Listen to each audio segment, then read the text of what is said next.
We see this all the way across the revenue tech stack.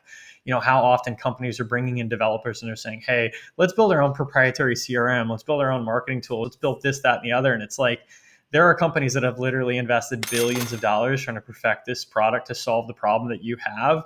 And you're going to pull away some of the most valuable resources you have in your company. When you look at buy versus build, you need to think about like, what is the benefit of building something, right? If you're building your own proprietary technology that you're selling to the market, then I think 9 times out of 10, it makes more sense to like invest all of your energies into building that really great mousetrap.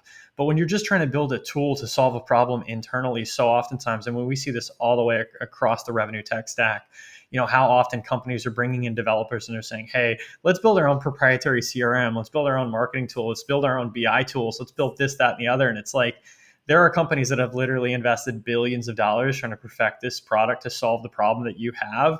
And you're going to pull away some of the most valuable resources you have in your company, pull away from building the product that you think is the world's best mousetrap to solve XYZ, to scratch your own itch in something that's not related to your product. If it is related, sure. But if it's not, it just doesn't make sense. Yeah, I totally agree. It doesn't make any sense to me, but we do see it, we've all seen it at various companies. It's sort of a strange practice. But as the more I talk to some of the more, forward-thinking folks, I think we're all starting to get on the same page that, that's just really not worth our time. Let's focus on what, we're great at and make that even better. And yeah, I definitely agree there. Well, and I see it because I'm usually brought in to clean up the mess. I'm usually coming in at the point where they're like, well, we did this and we spent 3 years doing this and it's absolute disaster.